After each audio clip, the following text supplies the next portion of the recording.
Good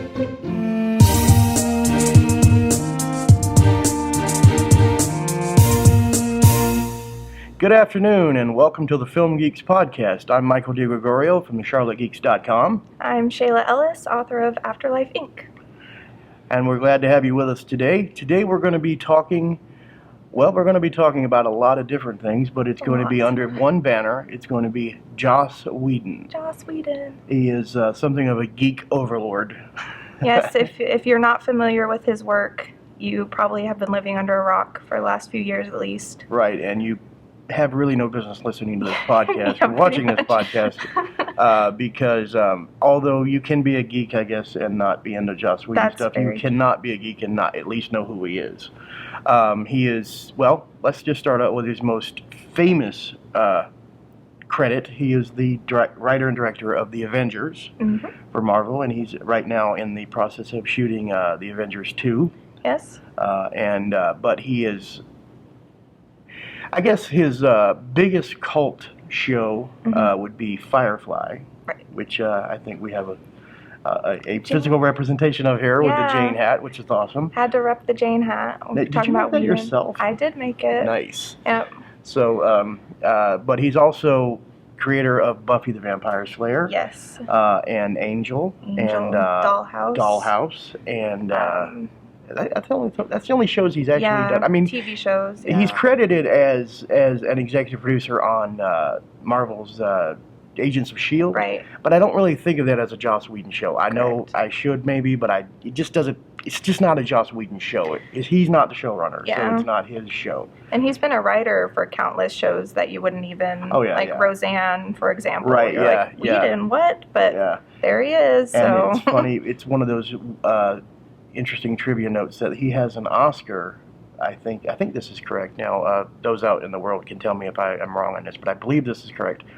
He has an Oscar for Toy Story. Oh, yes, he does. Yeah. Although the actual screenplay that is Toy Story really is nothing left of it, of his work, isn't it? Like, he wrote the original draft of it that got turned into the movie, but he does have a screenplay Oscar for that, which he is his only Oscar to date, which hopefully that will change. Yeah, it's tragic. He started out in, like I said, in Roseanne. He was a staff writer on Roseanne, and I think he was on, maybe it was his father was one of the writers on, Golden Girls. I think it was Golden Girls. Oh, I'm not aware. I believe that's correct. Possible. Or it could have been him. It could have been him. I'm not sure. I know I've read a lot of his biography and stuff. Yeah. But I get some of the facts kind of mixed up. Understandably so. But we're going to talk about a lot of what we're going to talk about here is Firefly. Go run your little world.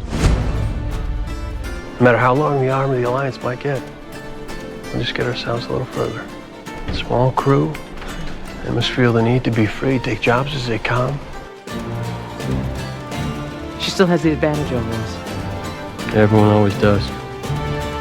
That's what makes us special. Tell you, Zoe, we get a mechanic, get her up and running again, hire a good pilot, live like real people. You never have to be under the heel of nobody ever again. You ever sailed in a Firefly? No. I mostly keep to myself, and I'm not whoring. Firefly came out in 2002, and it was tragically cut short, and there was a lot of anger and frustration directed by the fans towards the Fox television network for killing the show and seeming to beat it to death in many ways. Yeah, it was written for success and tragically promoted horribly. Yeah. Aired the episodes out of order. I mean, if you're a Firefly fan, fellow browncoats, we know the story, and it's a sad one. Yeah, it's been told over and over again in countless ways by countless people, but it bears repeating, at least in a truncated form here. Yeah. The show was hatched by Joss Whedon while he was doing Buffy and Angel simultaneously. And it was kind of a Western in space, and that's exactly what it was. And tragically, at the time, that concept scared Fox. Like, they were excited to work with him because of Buffy and because of Angel, and it was, you know, he had built this cult following, and they liked the idea. But when they started actually seeing the actual show, the pilot, they made them retool the pilot. They made them redo a bunch of stuff, and they kind of got a little nervous about the concept itself, and I think Fox is kind of notorious for doing that sort of thing where, I mean, even Family Guy, like they canceled Family Guy after a couple seasons, but then they're like, oh, huge mistake, and they brought it back. So it's just something classic Fox, I guess. I don't know. Yeah, they've done that with a lot of shows. There's been a lot of great shows that have died premature deaths at Fox. And Firefly was one in a long line. It is probably the most famous at this point because of the fan outrage and the cult that's built around Firefly now. It came out in September of 2002, and we're coming at this from two different generations. I'm not going to give our ages, but let's just say that we come out from vastly different. I came at the show, I was a fan of Buffy from basically the time it came on the air in 1997, and I knew Firefly had been announced, and it was they talked about it at Comic-Con, and it was it was in the air, and I was excited. Everybody was excited for a new Joss Whedon show, and it's funny, at the time when he cast Nathan Fillion as Malcolm Reynolds. He was only known as the guy from Two Guys and a Girl and a Pizza Joint. Two Guys and a Girl was the final title, but it used to be Two Guys, a Girl and a Pizza Joint. It was an ABC sitcom that nobody watched. So everybody was like, why are they making this guy the center of this new show? But obviously, we all know now that it was brilliant in casting. He was born to play the role. But when we started seeing, footage from it, commercials and stuff in the summer of 2002, it was like, oh man, this is going to be great. Friends of mine, I lived in Alabama at the time, and we had we got all together and had a party and watched the show the night it premiered. And of course, only later did we realize that the show aired out of order. There was rumors of it, murmurs of it online at the time, but it wasn't, even though the internet was out like it is, obviously, in 2002, for some reason it wasn't, or at least I didn't have access or know what sites to go to that track this information. And it just wasn't as known. It wasn't known that much. That the original pilot, which was Serenity, which became the film as well. The original pilot was called Serenity, and it was the 2-hour pilot that set up the show perfectly, by the way. After the show was shot, the pilot was shot, after they greenlit the series, they asked them to rewrite a pilot. So they rewrote a pilot, and it was called The Train Job, which was the second episode, which, if you've ever watched the show on DVD, which a lot of people have come to the show that way, you watch that first episode, Serenity, and then you watch Train Job, and you're like, why is this is redundant, but why are they telling us all this again? I know I personally came from it at a DVD standpoint, because she knew I loved Buffy, but I wasn't super familiar with Joss Whedon. I just knew that I loved Buffy, and his name was on the screen, and I was like, oh sweet, like I know that guy's name. So and she let me borrow the DVDs, and it was I just could not stop, and I was like, how would they even air it out of order? Because I know I had a lot of questions, even though the Serenity pilot was like very well done and very well scripted. Like awesome. It left almost no holes in the universe being set up. It was perfect. It was almost a perfect, because the show, I think the Serenity is like 88 minutes or something like that long, and it's almost a feature-length film. I mean, it is structured brilliantly. It's Joss Whedon. He knows how to put shows together. He knows how to put casts together and put a lot of characters together and give everybody enough time to get to know everybody. But Serenity wasn't aired first. In fact, Serenity was aired last. The very end. The brutal end as a special Christmas event at Christmas of 2002. So The Train Job aired, which was the first episode, and I fell in love with it immediately. I said it was my favorite new show of the fall, which obviously it's still my favorite show of 2002, and it was just great. The second episode was the next week, and after the second episode, there was already rumors, oh boy, this show's not doing well. It's flatlining in the ratings. Ratings went down from first to second week. And immediately then, literally from the second episode, they were already, the brown coats were already kind of forming online, and it was becoming a thing of, hey, we got to save Firefly. We got to start writing Fox. And the third episode aired, and really, honestly, I can't remember the order they aired in, to be honest with you.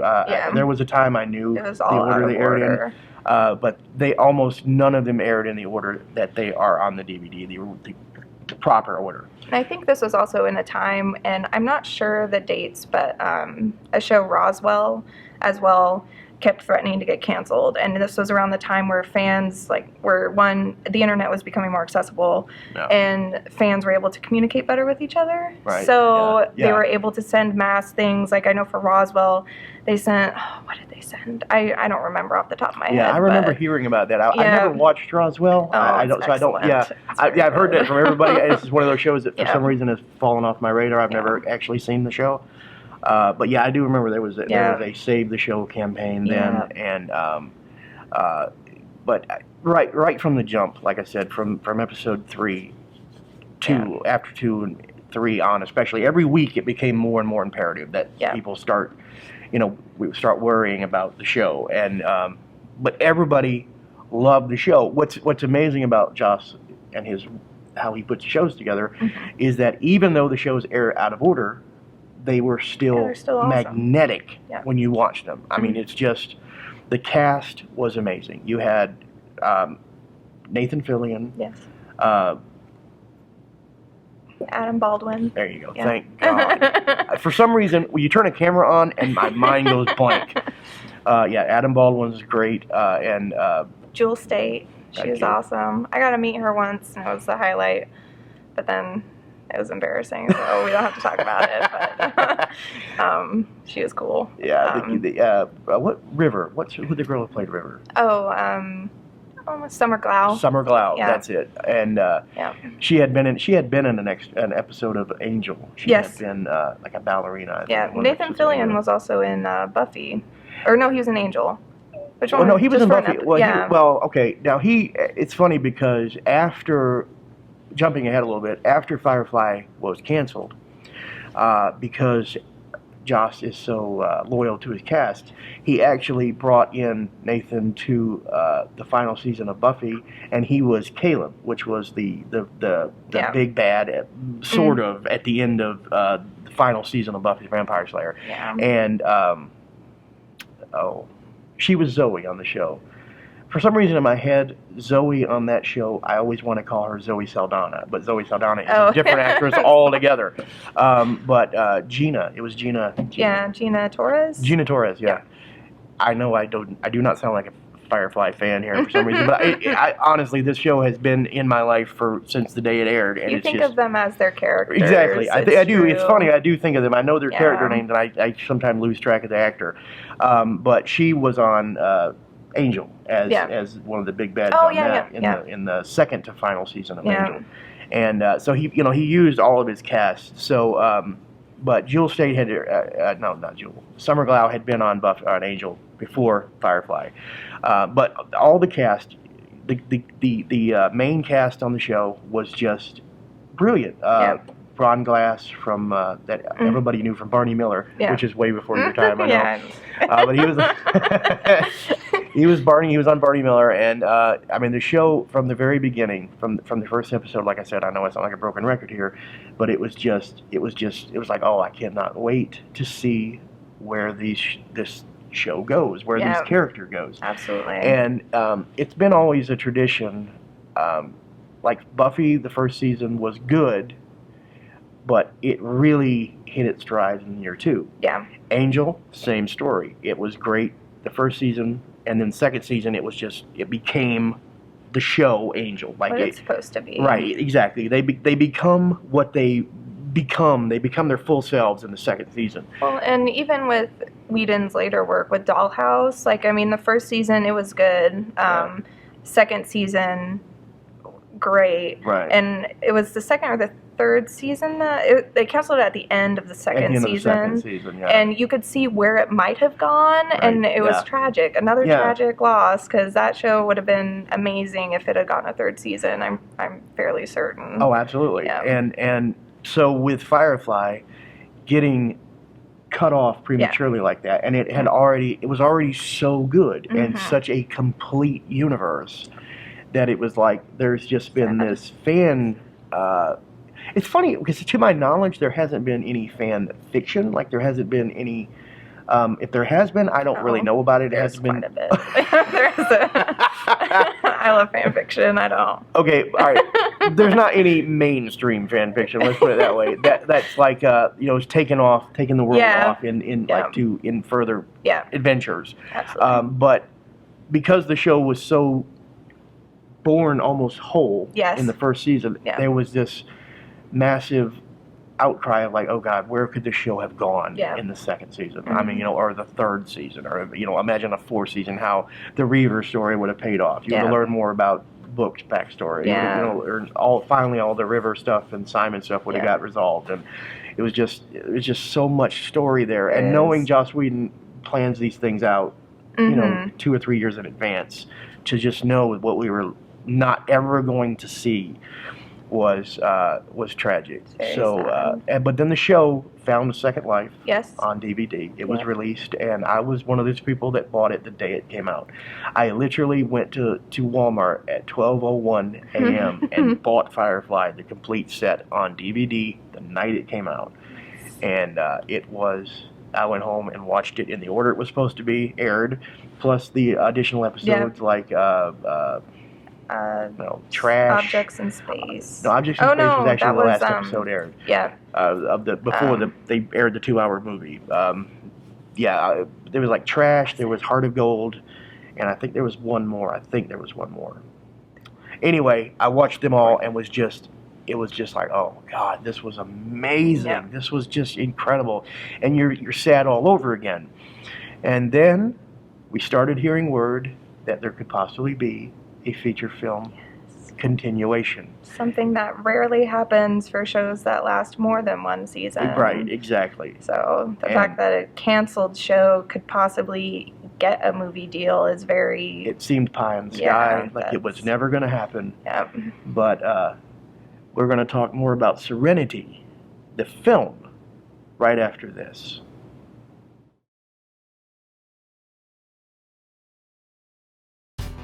Would like to give a special shout out to Scott Clark Toyota for letting us film here in their great studios. Yeah, it's Scott Clark Toyota. You can get a new 2014 Toyota Tundra for 0% interest for 36 months. So if you're planning on doing some yard work, that's a great vehicle to have to haul stuff in. Absolutely, and if you've got a really large family and you want to head down to the beach and you don't want to take 2 cars, you can come down to Scott Clark Toyota. They got a new 2014 Sienna LE 8-passenger van. You can lease it for $299 a month for 36 months with $29.98 due at signing. Come on down to Scott Clark Toyota. You can find them online at scottclarktoyota.com or at 704-535-1972. Come on down for all your car needs. Yes.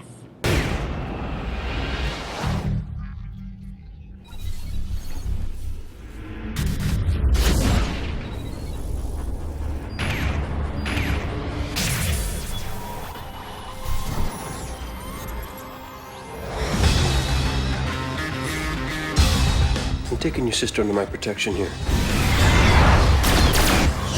The only people she's a threat to is us on this boat. It isn't safe. They're coming. I think we better go. I want to resolve this like civilized men. I'm not threatening you. I'm unarmed. Good.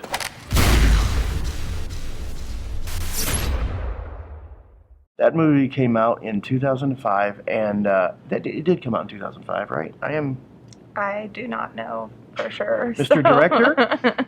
He's going to do a little internet search for you while we continue on. But I believe it did. I believe it came out in 2005. It seems right to me. That seems, yeah. Because I remember they started, you don't need to know this, but they started shooting it while I was still in Alabama, and I came over here in the first part of 2005. So, yeah. Anyway, the movie came out, and much to everyone's chagrin,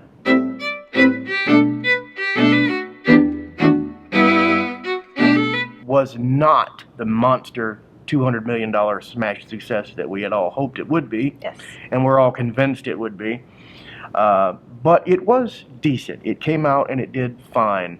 I'm getting the thumbs up. It did come out in 2005. So yes, I do not look like an idiot. It came out in 2005, and it did okay. It did decent numbers. Yeah. But it was the one thing it did that we all were happy about is it did fulfill at least some of the promise of Firefly. Yes. It wrapped up the story in the way that maybe not as satisfying. Well, absolutely, it wasn't as satisfying as it would have been if it had run on 5 seasons of the show. But we did learn about the Reavers. We did learn their whole story. We did learn where all that came from about River. Now I'm calling her by her real name. River and Simon and that whole, we got the wrap up to all of that, which was great. And then there was that game that everyone played of, well, would that have been the series finale if they, or would that plan out how the shows how would that have gone? Would that have been the whole series, or would that have just been like season 3 or 4, and it would have went somewhere totally different? Yeah. We'll never know, maybe. We will never know. But we were very happy. I was so happy to see that movie. It's funny because I was working at a theater. I was a projectionist at a movie theater when Serenity came out. So at the time, we had to screen movies. When they would come in, and as a projectionist, we got to screen the film the night before it opened. Right. And like 3 or 4 months before the movie came out, I put my name on the board and I said, "Serenity's mine. Don't even think about Serenity." Yep. And so I got to watch it at like midnight on a Thursday by myself.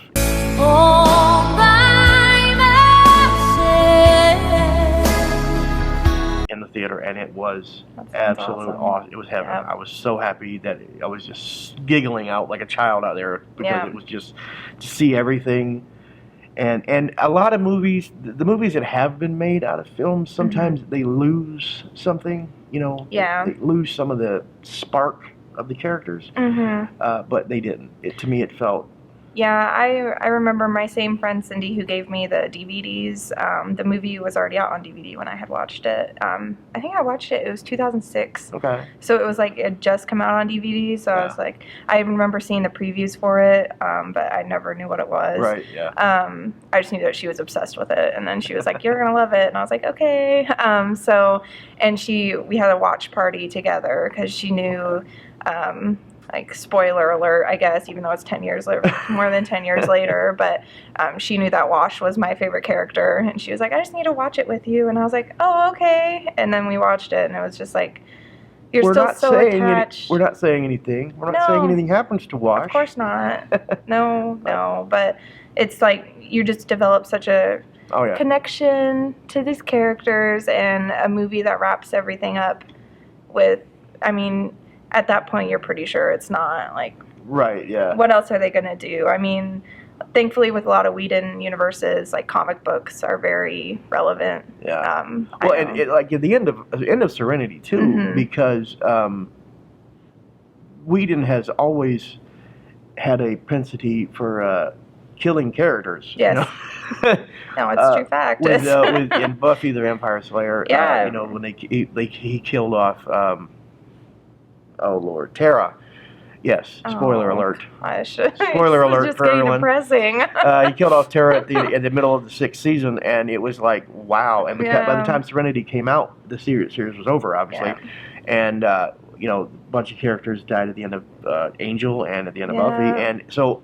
My point being is we knew that he was not afraid to kill people. Yeah. So when you got to the end of Serenity, it was like, wow, he might actually kill everybody here. Yeah, it was, This might be the end of everybody, because after the thing that happened, we're like, well, all bets are off now. Everyone's at risk. Yeah. And but to me, it was, it was weird because I actually told people about this, my friends, when we were before, because I saw it before other people had seen it, my friends that liked the show, and I said when River finally comes into her own, like when she really goes crazy and goes off on the rebound. She's I awesome. it was great. I said that to me is like the closest we'll ever get to seeing a real Buffy the Vampire Slayer on screen. That's what it felt like. That it was amazing. Jaw-dropping, absolutely. And I love it just because she's so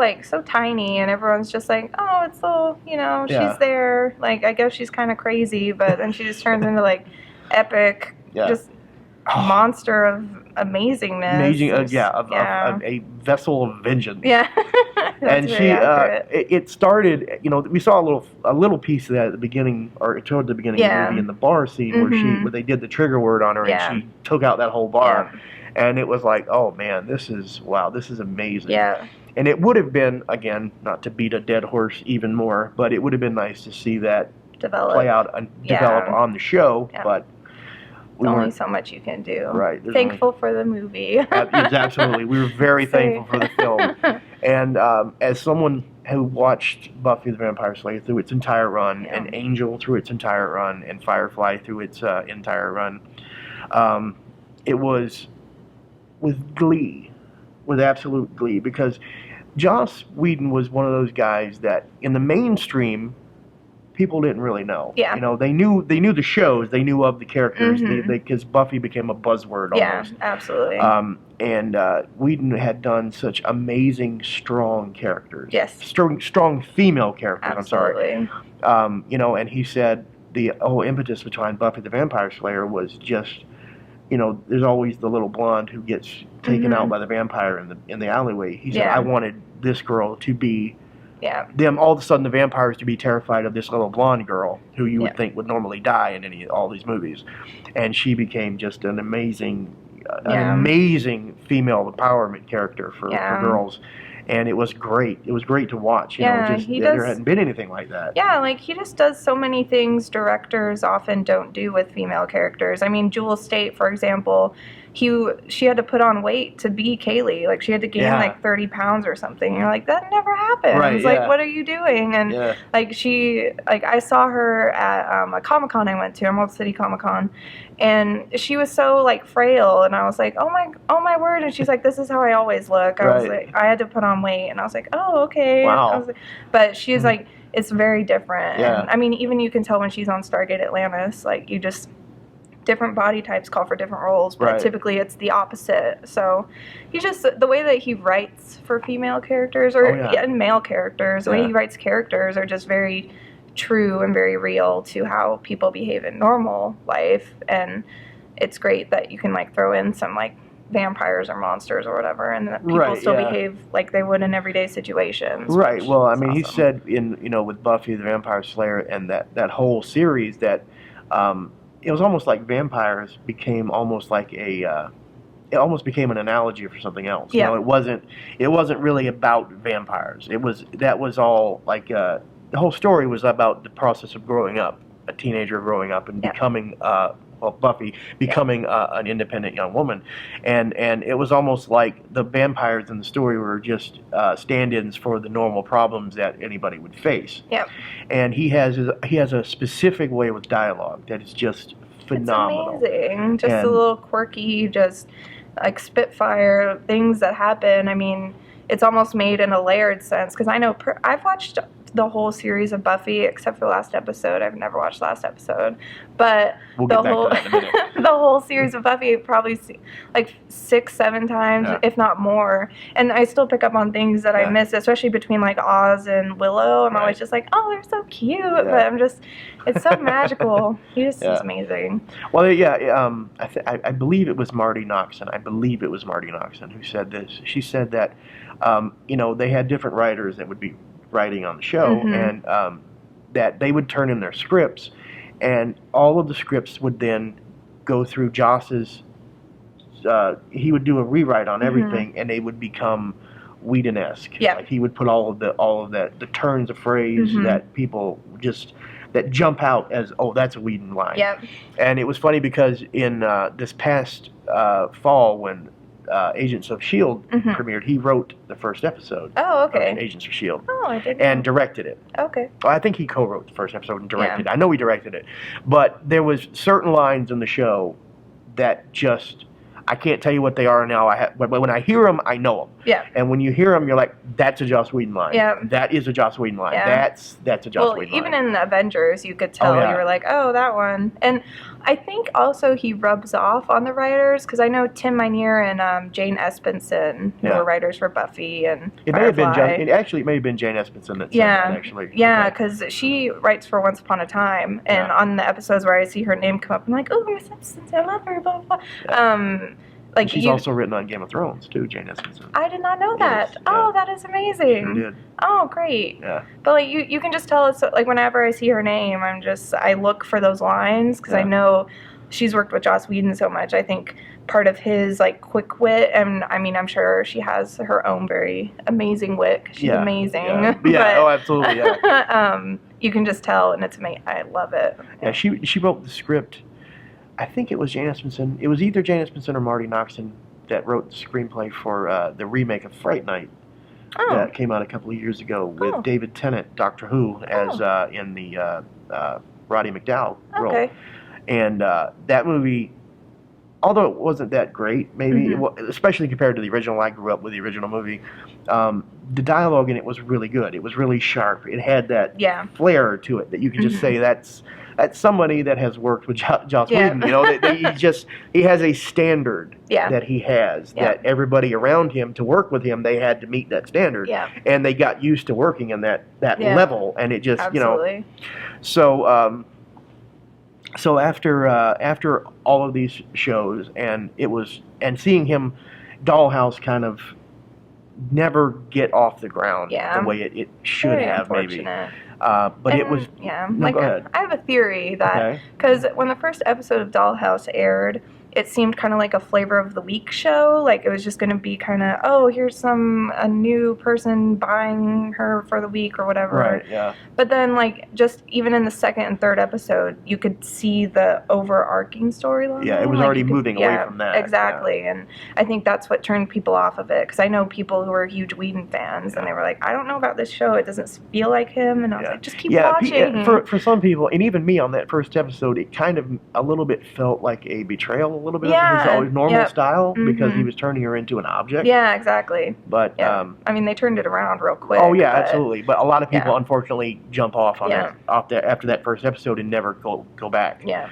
But it was after that. That was his last thing before Marvel handed him the Avengers, which was just it was a geek out moment for geeks, just on so many levels, because it was like, all right, there was some friends of mine who were Marvel fanatics that didn't know really Joss Whedon. Yeah. And they were like, I don't understand. Like, he has only made one movie, Serenity, before this. Why are they handing him I said, well, first of all, he's used to working with large casts. Yeah.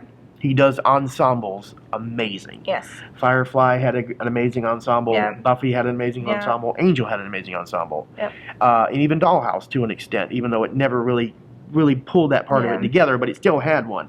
So when he is handling the the characters of Tony Stark and Thor and it's like, I knew before I saw a frame of the film that we were in good hands. You know, that I don't know about the script, but I know the film itself is going to be amazing on that level. Yeah, and I remember having to justify it to a couple of my friends, and I remember having to tell my dad especially, because I was like, did you hear Joss Whedon's directing it? And like he knew Joss Whedon just from my obsession with Firefly, and I would obviously just be like, you gotta watch it, it's cowboys in space, you're gonna love it. And so he knew the name, and then so he knew it was going to be good. But I remember having to go through his body of work and say, well, this is what he's done, this is what he can do. Right, he's trust in the Whedon. Trust in the Whedon. Always trust in the Whedon. Yeah. And obviously, after that first weekend of Avengers, it was $220 million opening weekend, which, of course, I'm not going to lay that at Whedon's feet. I'd love to and say that was his fault, but that movie was going to be huge anyway. Yeah. But it was going to be huge. It didn't necessarily mean it was going to be good. Yeah. Because of Whedon, I think it was good. Able to balance that cast, able to balance those storylines. Yeah.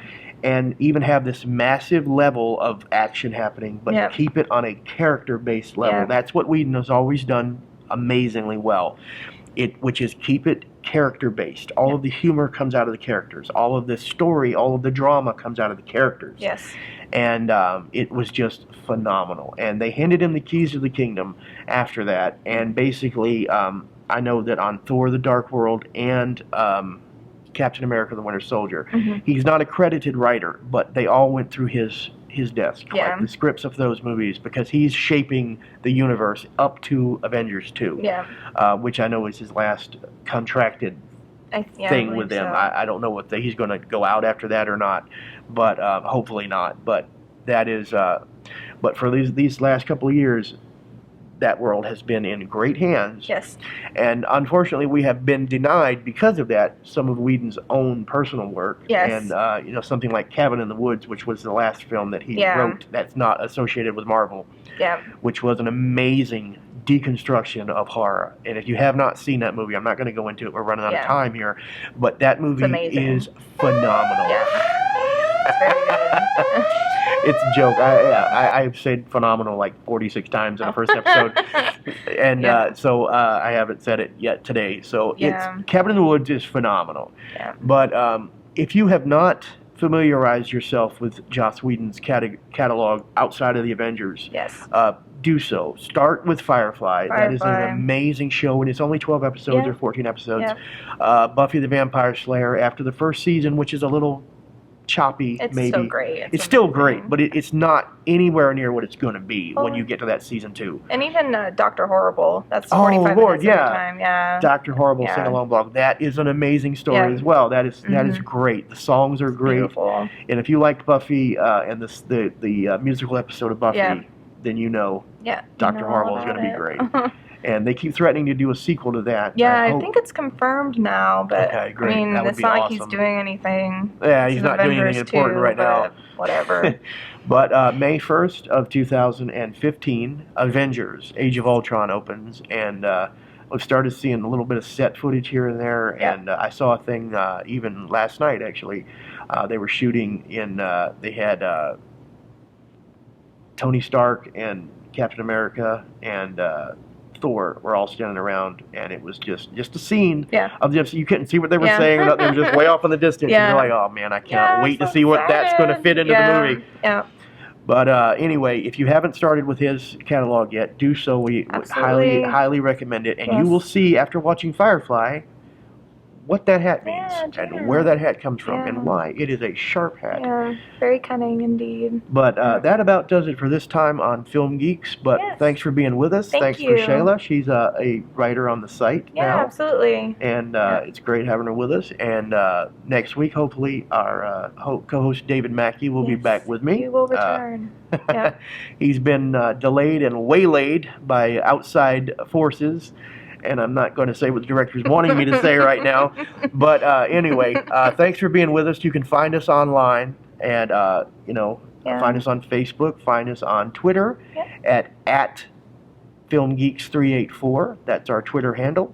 We will, below where my hand is pointing right now, you will find the links to click on the website to find us on YouTube, like us, comment on everything, and let us know what you think, what you want to see, what you want to hear. Outside of that, thanks, Shayla. We'll see you next time.